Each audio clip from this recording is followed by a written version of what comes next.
Muy buenas tardes, me encuentro con el abogado constitucionalista Ignacio Infantas, a quien le realizaré una serie de preguntas acerca de la coyuntura nacional que se está viviendo en estos momentos con respecto al Poder Judicial.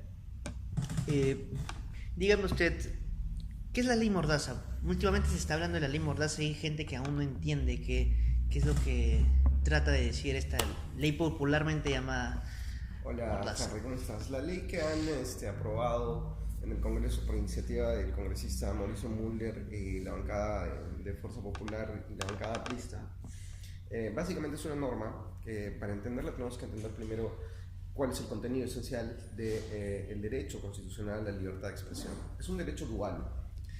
Dentro de nuestro ordenamiento y el ordenamiento internacional es un derecho que está constituido fundamentalmente en sus unidades primordiales por el derecho no solo a manifestar o difundir la información por los medios de comunicación masiva, sino también el derecho que tienen todos los ciudadanos a recibir información. Este derecho se concatena con otros derechos del orden constitucional, como el derecho a conocer qué están haciendo tus gobiernos, conocer qué están haciendo tus gobernantes, el derecho a la transparencia, que es un derecho que también es importante dentro del sistema constitucional y sobre todo en la institucionalidad democrática de los países. Muy bien, la llamada ley Mordaza es una norma que desde mi punto de vista no solo está mal diseñada, sino que podría ser incluso inconstitucional y de hecho ya hay una iniciativa para declarar la inconstitucionalidad de esta norma.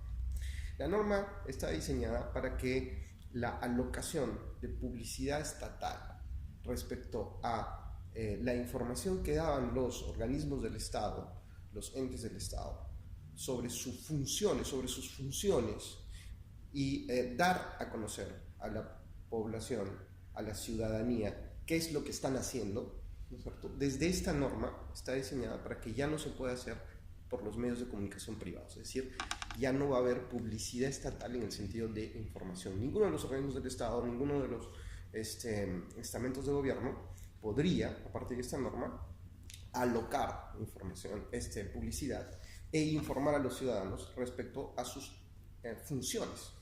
Entonces, desde todo punto de vista, estamos diciendo que es una violación a los derechos del ciudadano, ¿no es cierto? Se constituye desde mi punto de vista como una violación a los derechos ciudadanos, sobre todo a la libertad de expresión en su sentido de el derecho que tienen los ciudadanos de recibir información. Entonces, ¿por qué el Congreso ha aprobado esta ley? ¿Será acaso que hay intereses de por medio? Pues esta es otra cosa, ¿no es cierto? Tenemos que entender que, por ejemplo, la Comisión Interamericana de Derechos Humanos, a partir de la Relatoría Especial para la Libertad de Expresión y dentro de los instrumentos internacionales referidos a libertad de expresión, es decir, la Carta de los Derechos del Hombre y Ciudadano, la Carta Americana, ¿cierto?, ha establecido de que los gobiernos no podrían hacer acciones legislativas que se puedan interpretar como acciones de censura indirecta. Es decir, las acciones de censura indirecta son, por ejemplo, poner trabas para que los medios de comunicación se puedan constituir, poner excesivas trabas administrativas, ¿no es cierto? Dentro de esto también está la alocación de publicidad estatal para los medios de prensa privados. Es decir, la alocación de publicidad estatal también en tiempos electorales, etcétera, etcétera. Están diseñados justamente para garantizar que la pluralidad de medios de prensa, la pluralidad de medios de comunicación puedan informar a la ciudadanía. Claro. En este caso va a haber un canal oficial. ¿Qué dice la norma? Me parece un diseño sumamente extraño, ¿no es cierto?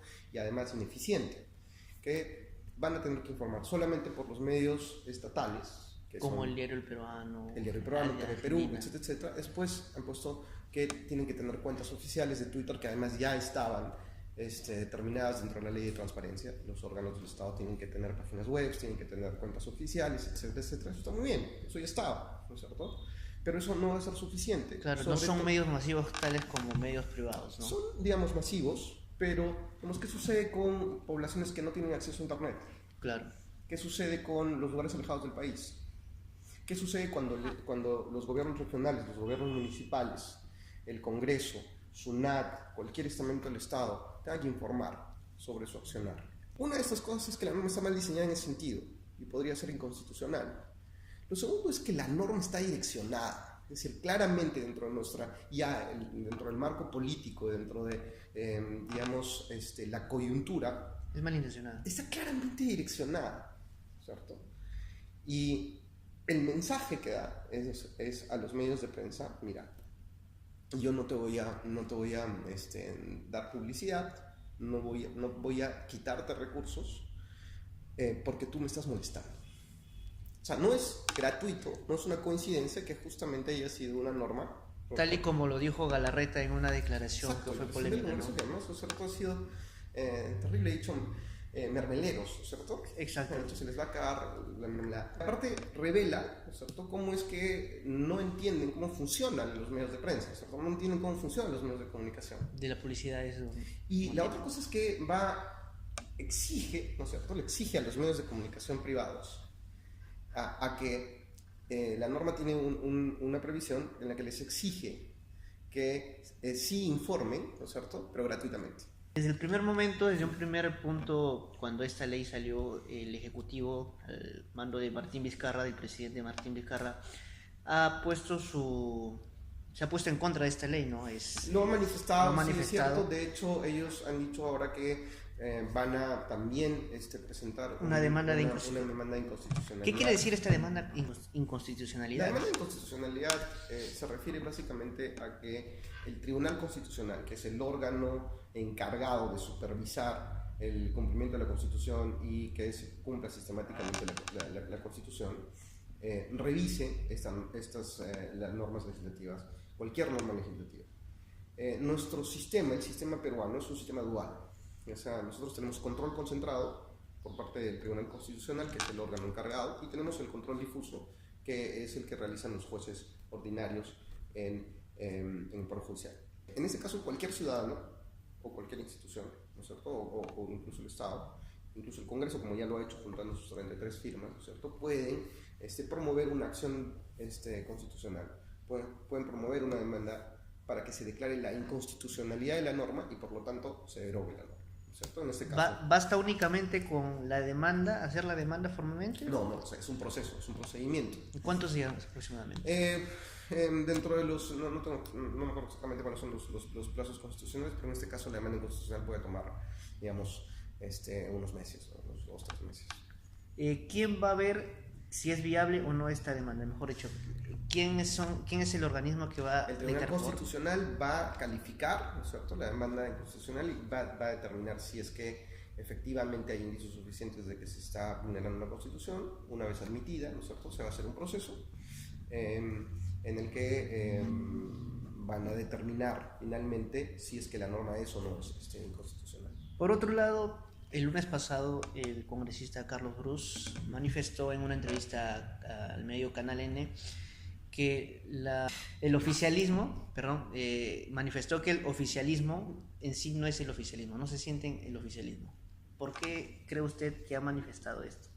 Tradicionalmente el oficialismo digamos, la fuerza oficial es el partido que ha ganado las elecciones y que está en el gobierno, que está en el ejecutivo, ¿no es cierto? Y la oposición son las otras fuerzas democráticas que se encuentran, digamos, en el Congreso, las que han perdido, las que no han ganado las elecciones, ¿no es cierto? Esto tiene que ver con un equilibrio de fuerzas políticas.